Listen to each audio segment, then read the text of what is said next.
Ayun ang mga pinishki. Alam nyo guys, hindi pa ako natutulog ngayon. It's already 1:12 AM. Hindi ako natutulog kasi bukas gusto ko mag-relax. Kaya ang ginawa ko, naglaba ako kasi walang tubig pag umaga. Pero sa labas may tubig kaya binaba namin yung washing machine ba. So ito na guys. Sabi nila, ako daw bilang isang lalaki, dapat daw lalaki daw hindi daw yan naglalaba. Kasi daw pag naglalaba daw yung lalaki, under daw yan. Sabi ko hindi under yan pare. Sabihin ko sa iyo pare, hindi ako under sa asawa ko. Alam niyo ba kung bakit? One time, inutusan ako ng asawa ko na magsaing ako. Ginanon ko siya oh. Gulat siya eh. Sabi niya, uy, pinapakyuhan mo na ako. Sabi ko sa kanya, hindi naman kita pinapakyuhan na. Pinakita ko lang sa'yo kung saan bang guhit. Yung unang guhit ba? O yung pangalawa? Yun. Kala niya siguro, sus. Tapos one time guys, umuwi ako ng late guys. Umuwi ako ng late. Pagdating ko sa bahay, galit na galit siya. Ang dami niya sinasabi. Akala mo ba rapper ang piniski? Sus, guys. Nagmakaawa siya sa akin, guys. Alam mo ba? Lumapit siya sa akin habang nakaluhod.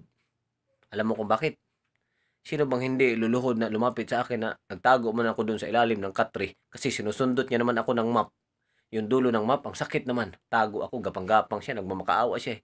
Borneng, Borneng, lumabas ka dyan, piniski ka. Hindi ako lumabas. Ay, nakatulog ako buong umaga nandun. Pagbukas, dami kong pantal-pantal. Kinagat man ako ng maraming lamok. Siguro, yung lamok na nga lang yung naglipat sa akin dun sa kama. Tapos sabihin nilang under ako. Uy, hindi ako under. Alam niyo bang lagi kong kinokontra yung asawa ko? Pag sinabi ng asawa ko, hindi ako maglalaba. Aw, maglalaba ako. Pag sinabi niya, hindi ako magluluto. Aw, magluluto ako. Pag sinabi niya, hindi ako mamamalingki. O, mamalingki ako. Bakit ba? Tapos guys, hindi pa yan natatapos ang lahat yan guys. Yung asawa ko na yan, yung hindi pa naging kami, masyado yung pa-cute-cute sa akin kasi matangkad ako eh. Pag nakasapatos ako, 5'10 ako eh. Kasi yung sapatos ko, may takong yun na 6 inch eh. Tapos guys, kalain mo, nangutang man yung ano, yung tsuhin niya sa akin. Hindi ko man alam yung ano, yung bahay ng lalaki, eh. Yung alam ko yung bahay lang nila. Di pumunta ako doon, ningil ako ba. Sabi ko, tao po. Alam mo, lumabas siya. Nagpapakyut oh. Ganun-ganon siya. Yung suot niya, jogger pants, tapos naka-crop top man yung piniski. Kita-kita man yung pusod. Tapos nagpapakyut. Sabi niya sa akin, bakit po kuya? Sabi ko, yung tsuhin mo kasi may utang sa akin. Ikaw na lang magbayad kasi pamangkin ka naman. Sabi niya, kuya, baka pwedeng balik ka na lang bukas. Nagpapakyut siya. Nadala ako. Kasi bumalik ako kinabukasan. Kinabukasan, pagbalik ko doon, nagkatok ako ulit. Sabi ko, tao po, bayad nyo. Lumabas siya. Sus, akalain mo yun? Lumabas siya doon. Nakatupis naman. Sabi ko, hala, bra naman lang ni panty. Tapos ganun-ganon siya sa akin. Kuya, pwedeng balik ka na lang bukas. Wala akong magawa kasi nakita ko yung katawan eh. Di, bumalik na lang ako kinabukasan ulit.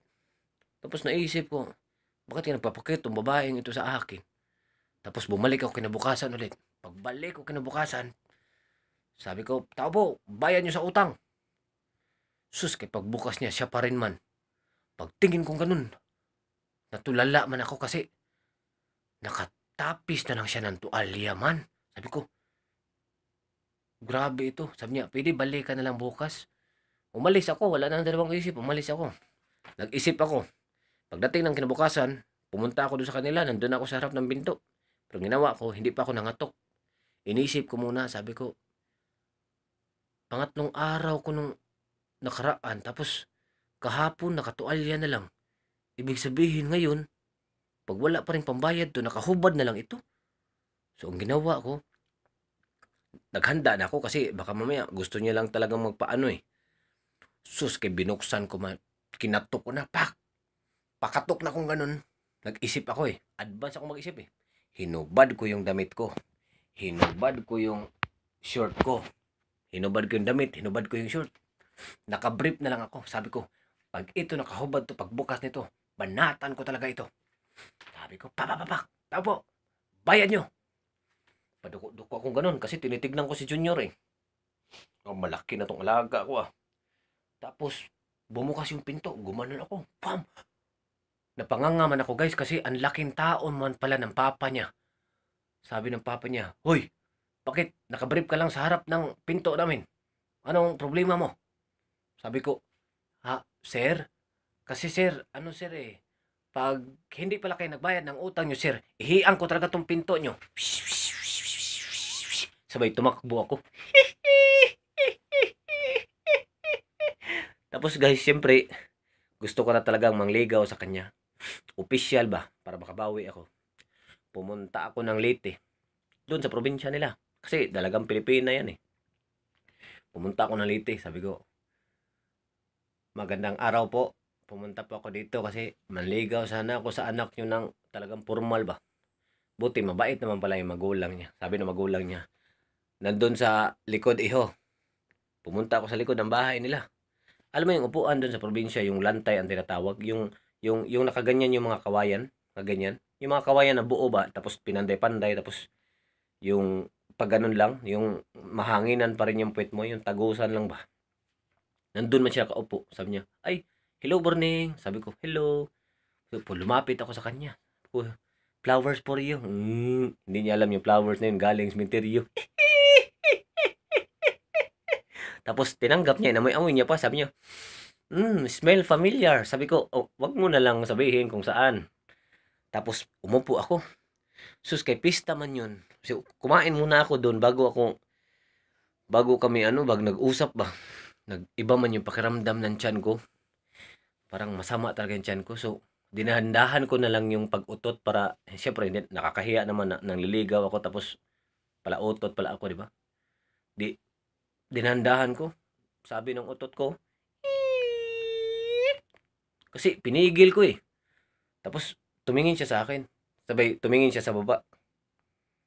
May aso pala doon, si Chowder sa ilalim. Sabi niya, Chowder, wag ganyan, may tao. Nakakahiya sa bisita natin.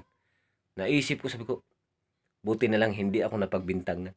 So kwentuhan kami, sabi ko sa kanya, alam mo kasi, Ikin, sa totoo lang, nung una pa lang kitang nakita talaga, sus, kay sumamaan man yung tiyan ko.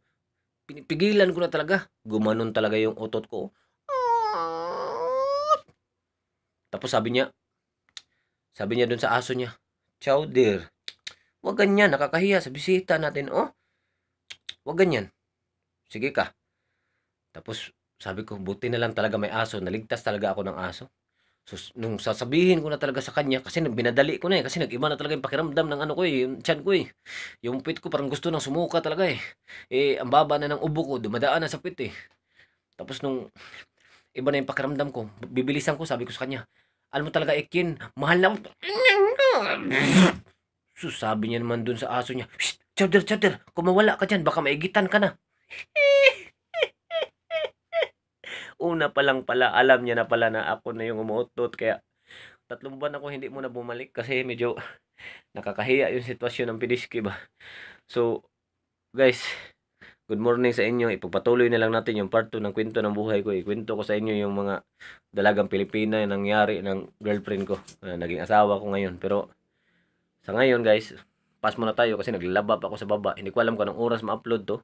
So pasalamat na lang ako dun sa mga kasamahan natin mga subscriber dito na si Ma'am Pasita Gayol. Ma'am, kahit may luma kang damit dyan, Ma'am Pasita Gayol, pwede na siguro kasi punit-punit na tong damit ko eh. Kahit yung galing na sa Imbalsarmar ba. Tapos kay Ma'am Bems Vlog in Netherlands. Yung ba yun? Makakalimutan ko eh. Kasi alam mo naman pag may edad na. Alam nyo naman ako ngayon, no? Mukha na akong 23 pero 19 pa talaga ako. Ingay ng aso ko. Patayin ko tong fish na to. Huy!